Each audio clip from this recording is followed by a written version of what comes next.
AI. Kalian kepo nggak sih ada berapa banyak konten AI yang lewat ke kalian? Maksudnya nih, ini kan dunia besar nih. Konten kreator udah ratusan ribu kali. Tapi kan udah mulai nyempil tuh AI karena dibolehin kan sama platform-platform ini, kagak mikir mereka kan. Penasaran nggak sih? Udah berapa persen yang kita tonton itu AI? Jawabannya 21%. Scrolling through YouTube Short, 21% of the clips are probably AI slopes. Yes, jadi kasarnya kalau kalian nge-scrolling 5 video di YouTube Short, satu dari video tersebut kemungkinan besar AI. Ya masih kecil no, biasa aja kali dan lain-lain. Ya itu boleh lah kalian anggap itu biasa aja. Tapi ini sebenarnya cukup bahaya dan cukup mengerikan. Semengerikan apa?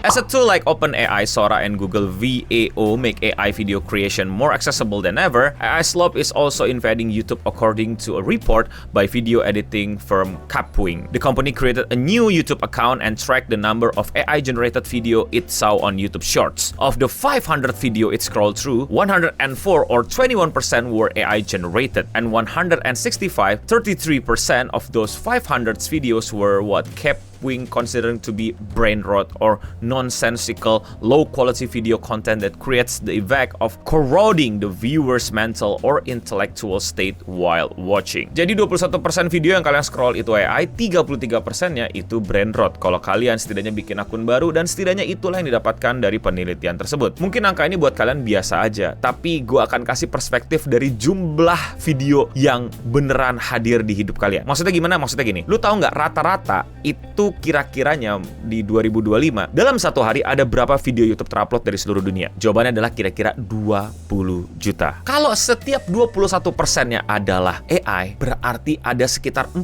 jutaan video AI itu kalian tonton, dan 33%-nya dari 20 juta itu adalah video brain rot. Terus bahayanya apa? Ya gue ngomongin pakai perspektif kalian buat yang kreator baru atau yang baru-baru mau mulai YouTube atau nge-short atau mungkin TikTok dan Instagram. Ini baru YouTube loh, dan gue yakin TikTok sama Instagram somehow menurut keyakinan saya lebih banyak, lebih luar biasa, AI-nya lebih membludak. Gue masih lebih pede YouTube itu masih cukup punya filterisasi yang baik terhadap video AI walaupun tetap lolos-lolos aja. Ya kalian semua kreator-kreator baru itu sudah bersaing sama mesin. Kenapa mesin no? Kan maksudnya ini AI gue juga bisa pakai dan segala macam gitu. Lu juga bisa bikin AI. Ya gue ngerti gitu loh. Tapi yang mungkin lu pada nggak sadar adalah AI itu nggak cuman generate video. AI itu juga bisa ditugaskan untuk mengidekan generate video. Botting, ngerti nggak lu botting? Jadi gini loh, lu pada masih pro manual, lu pada masih nungguin hasilnya jadiin video kalian upload, mungkin masih masukin watermarknya manual, upload ke channel kalian, setting judul dan lain-lain dan segala macam. Itu adalah hal yang kalian pikirin, wah berarti gua akan ngelawan kreator-kreator yang kayak gini. Kagak, lebih bahaya, lebih mengerikan. Bayangin itu semua, tapi tinggal pencet tombol on. Nah, ngebotting pak. Jadi zaman dahulu tuh udah rame tuh ngebotting kayak gitu. Tapi bukan video AI, orang reupload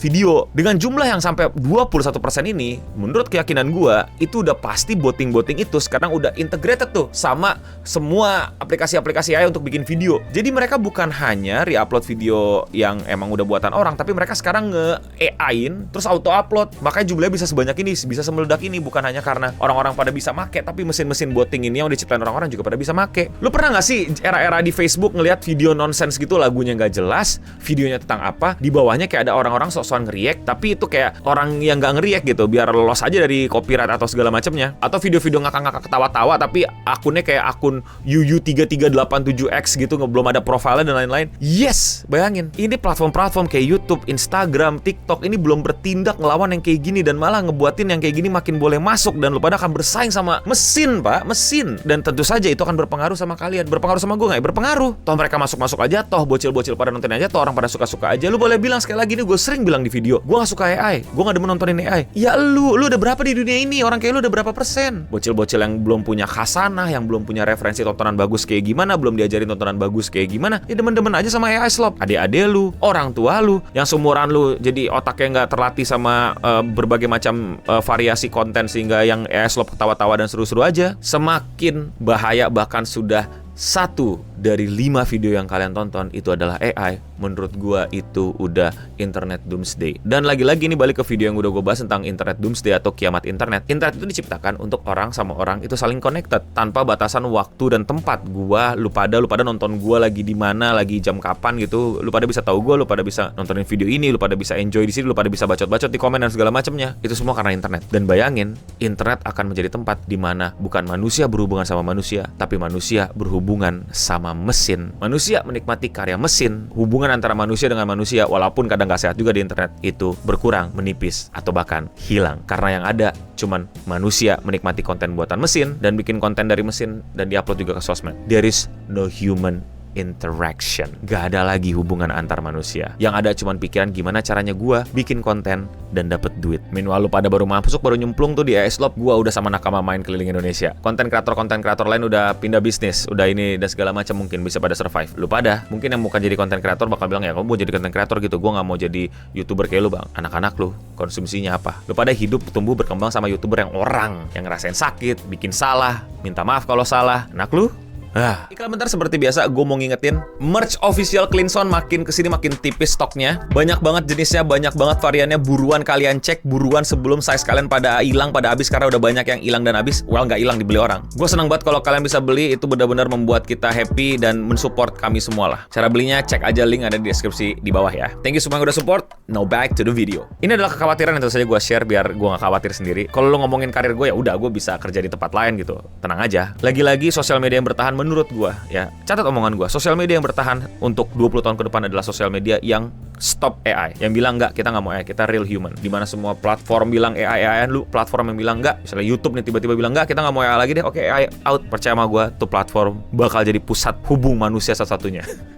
Yang lainnya pusat hubung manusia dengan robot. Tapi kalau menurut kalian bagaimana? Ada koreksi? Mungkin ada cerita juga gimana sekarang keluarga kalian atau adik kalian atau siapapun yang kalian kenal benar-benar suka sama AI, benar-benar mencintai AI dan konten-konten AI. Silahkan share di kolom komentar di bawah. Kalau kalian suka sama pembahasan seputar internet seperti ini dan kalian mau support gue, lakuin dengan simpel klik tombol subscribe. Kalau udah ya tombol like. Komentar hari ini datang dari video short gue yang ngomongin Dracin, drama Cina yang suka lewat di timeline kalian. Di FYP lu Dracin dan nak. Gue perlu pelajarin soalnya bos-bos klien-klien gue yang orang tua tuh lagi pada demen nontonin Dracin anjir. Sumpah, kalau lu mau tahu siapa sih penonton Dracin? Bapak-bapak kantor yang jabatannya udah top notch itu nontonin Dracin sampai beli koin. Dosen gue juga ketagihan Dracin kan. Yang nontonin Dracin tuh bapak-bapak tahu. Pantesan industri segede itu, gede parah. Pemain-pemain bule yang kalian lihat di Dracin itu literally import. Jadi bukan orang bule yang kebetulan tinggal di Cina dan datang dari Jesno Kratos V279. Dracin adalah average cerita Wattpad puber yang dijadiin film asli. Dan apalagi potongannya cuma 1 menit gitu kan, kayak tahu-tahu udah konflik, tahu-tahu udah minta maaf, tahu-tahu ditinggal, tahu-tahu orang ganteng yang rela berpacaran dengan cewek status rendah. Gue kayak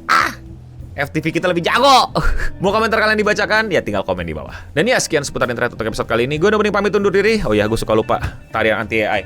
AI nggak akan bisa ngeprom ini.